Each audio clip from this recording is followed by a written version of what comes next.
Quel était votre numéro à Auschwitz? 58 319.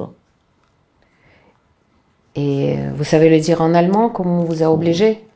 58.319. Et il y avait même les chefs de bloc qui étaient polonaises, elles nous obligeaient de l'apprendre en polonais. Vous savez toujours le dire? Je sais pas si je le dis correctement. 5-8-19. Ça s'oublie pas.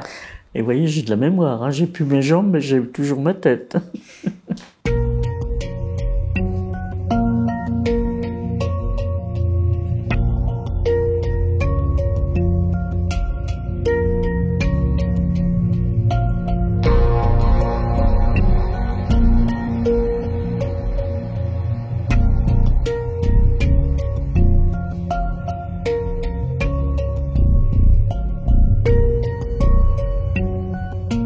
Moi, je suis arrivé au camp de Drancy le 25 août 1943. J'avais 15 ans. Et j'ai tout de suite été désigné pour faire partie du prochain transport qui partait le 2 septembre 1943. Donc, je suis resté à peu près une dizaine de jours à Drancy. Alors là, il y avait les bruits qui couraient quand on voyait les gens qui partaient. Alors les gendarmes, pour nous rassurer, nous disaient « Vous inquiétez pas, vous les jeunes, vous irez travailler et le soir, ça sera un regroupement familial. » Parce que on voyait partir quand même des personnes âgées, des femmes, des enfants. On leur disait « Mais qu'est-ce qu'ils vont faire dans un camp de travail ?» Alors ils nous disaient pour nous rassurer « Vous les jeunes, vous irez travailler, le soir, ça sera un regroupement familial. » Quel était votre convoi quand vous étiez... C'est le convoi 59.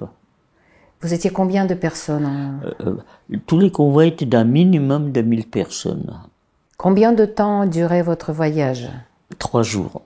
Les 3/4 des gens qui étaient dans notre wagon à bestiaux, c'était des femmes, des enfants, des femmes avec des bébés dans les bras, des personnes âgées, hein.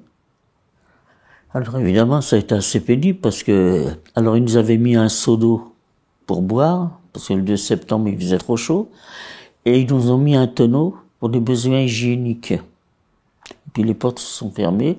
Et je crois qu'on était entre 50 et 60 personnes par wagon. Alors vous savez, le premier jour, les personnes âgées ont commencé à tomber par terre. On était compressés les uns contre les autres. Donc on se serrait un peu pour les laisser par terre. Puis vous aviez les enfants qui avaient du mal à respirer. Donc il y avait quelques hommes, ils les mettaient sur les épaules. Il y avait une petite lucarne pour les faire respirer chacun leur tour. Puis vous savez, des bébés, ça hurlait, les enfants, ça hurlait. Vous savez, dans le noir comme ça, avec la chaleur qu'il faisait. Et puis le lendemain, le seau avec l'eau, il y en avait plus, hein, tout le monde avait bu. Alors plus d'eau. Alors il y avait quelques personnes qui avaient quand même des trucs à manger, qui avaient apporté avec eux quelque chose à manger, mais enfin on n'avait pas de nourriture. Et puis la deuxième nuit, le tonneau avec les besoins hygiéniques, il y avait une dame qui avait quand même une couverture, elle l'avait cachée pour qu'on puisse faire nos besoins.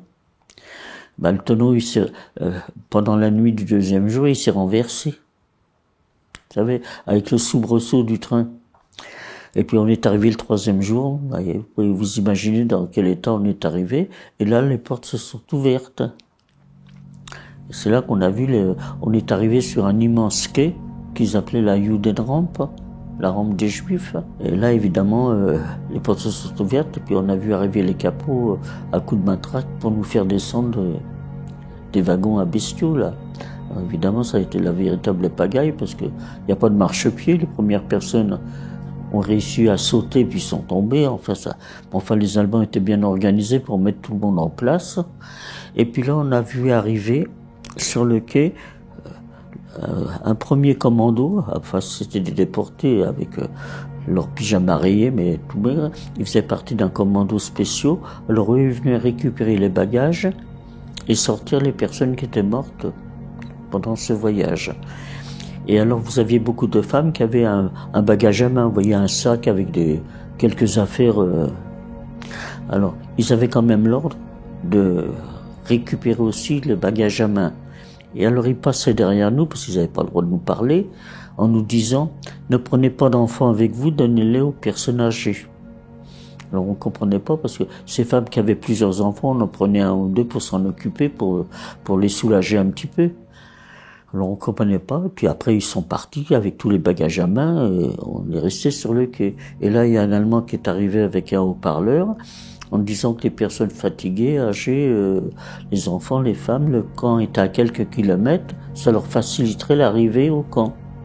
Alors, vous avez pratiquement 650 personnes qui sont montées dans ce car, si vous voulez. Alors c'était des camions avec une croix rouge, vous voyez, comme un camion sanitaire. Hein. Alors, vous avez pratiquement 650 personnes qui sont montées dans les camions. Et nous, on a été encadrés par les femmes SS qui étaient là. On était à peu près 150 femmes. Ils nous ont mis de côté. Et puis de l'autre côté du quai, ils ont fait la même chose avec des hommes. Ils en ont pris, je crois, 230. Et puis, les camions sont partis. Alors, à l'autre bout du quai, il y avait 3 Allemands. Un qui avait un chien, puis un autre qui avait une badine à la main. Vous voyez, une espèce de badine qui baladait de droite à gauche.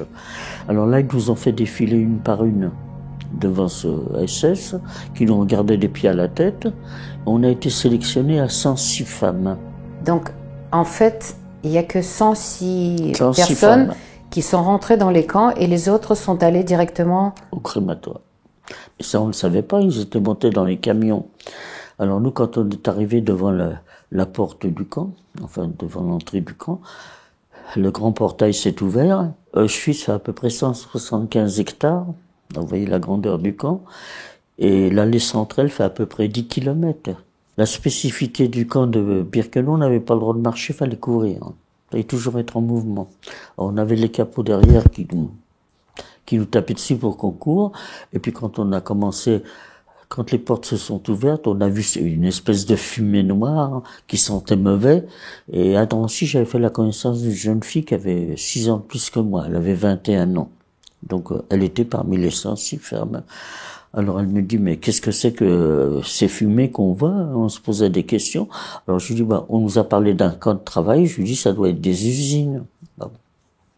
C'était des usines, mais pas pour travailler. Alors, on est arrivé en courant comme ça. De loin, on apercevait des femmes qui avaient l'air de véritables squelettes ambulants. Vous voyez des chiens qui couraient après. Enfin, on se demandait où on était arrivé. Alors là, au bout de l'allée centrale, on nous a fait rentrer dans un bâtiment. Et là, on nous a dit de nous déshabiller, que nous allions prendre une douche. Alors évidemment, dans l'état de saleté où on était. Alors nous, comme on était sélectionnés pour les travaux forcés, on a vraiment pris une douche froide. Donc, bien sûr, mais enfin, ça fait rien. C'était quand même une douche. Ni serviette, ni savon, puisqu'on n'avait rien.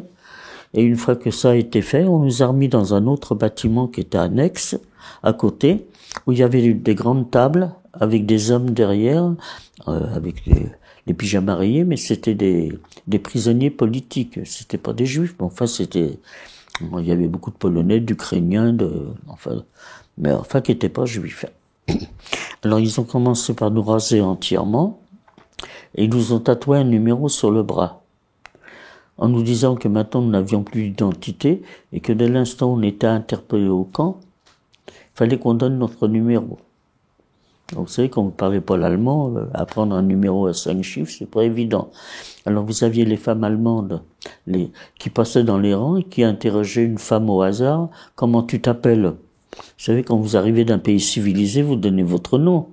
Et dès l'instant où elle donnait son nom, il fallait qu'elle donne le numéro, elles étaient matraquées immédiatement. Voilà, on apprend vite, hein.